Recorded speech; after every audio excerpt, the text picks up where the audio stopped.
Bai, gutzeko itsasoa gastronomia ikuspegi batetik edo niretzako behintzat esan nuke ia dena dela, ez? Historikoki euskal gastronomiak izan dituen lorpen garrantzitsuenetan itsasoa onda tarteko.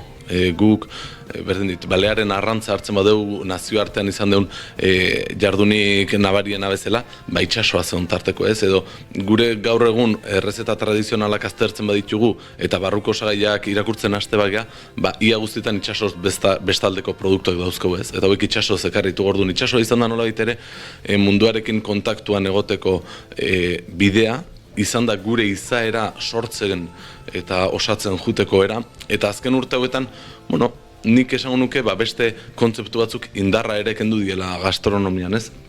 Orduan gure helburua da nolabait ere honi berriro heltzea, ikuspegi hontatikan, eta gero itsasoak ahalbidetzen digu, jasangarritasuna, bertako produktuaren logika, bezalako kontzeptuak, era askoz ere sakonago baten lantzea, ez gure gizartean.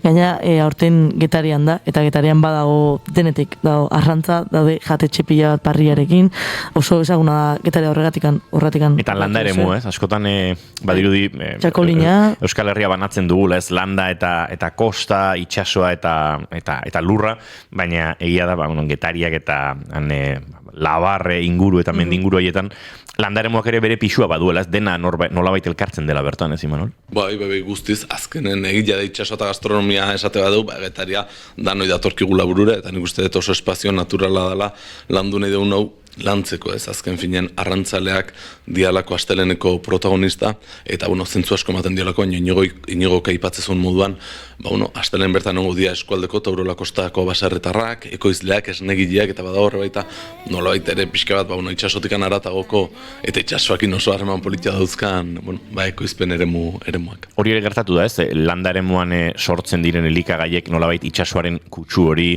itsasora begira egoteak zenolako eragina sortzen duen, batzutan baita organoleptikoki ere, ez? Hemen landa eremu honetan itsasora begira, itsasoko airea jasotzen du, hori dena ere uztartzen da batzutan, ez? Bai, guztiz, eta itsasoak dauka gatza, eta gatza da askotan bizitzen behar deuna, ez, entzuntan, eta nik gurera ekarreta esango nuke, Babarrunaren txapelketa azken urteetan askotan irabazi dute Zumaiatikan, ez? Josek, eta nik uste, noski bere lan honaren fruitu dala hori, baina, itsasoak eta kostak badauka beste gauza batzuk, barrukaldeak ez dauzkan, baina barrukaldeak ere dauzke itsasoak ez dauzkan beste onura batzuk.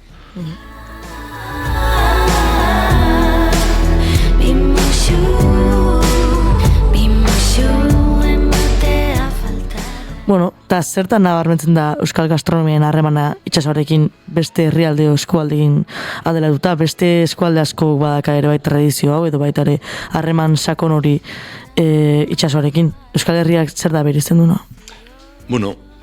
Seguruenik gauza antzeko asko daude munduko toki askotan, nik esango nuke Euskal Herriak izan duen jarrera itsasoarekiko bereizgarri izan daitekela, ez? Zeren arrantzatzeko teknikak, badaude desberdintasunak baino txikiak dira, errezetak ere badaude baino etorri zian erromatarrak erakutsi zizkiguten kontzeptu askotatik. Orduan, nik jarrera azpimarratuko nuke. Historian atzera eginaz badakigu ontzigintza gure kulturan izan dela nolabait ere benetan garrantzizko izan den kontzeptu bat, eta albaolak hori erakutsi eta plazaratzen digu egunero, ez? Eta nik uste hori plazer bat dela gurean eukitza. Eta hortekan aurrera, jarrera kontu bat ere izan da, ez? Guk itsaso nola ulertu deun, gure festak eta gure kulturak itsasoarekin izan duen lotura, kulturak eta arteak, ez esan nuke, gure abestigintzan itsasoaren presentziak, badaude itsasoara ulertzeko eta itsasoarekiko eukidun jarreran nik esan nuke bereizgarri dela.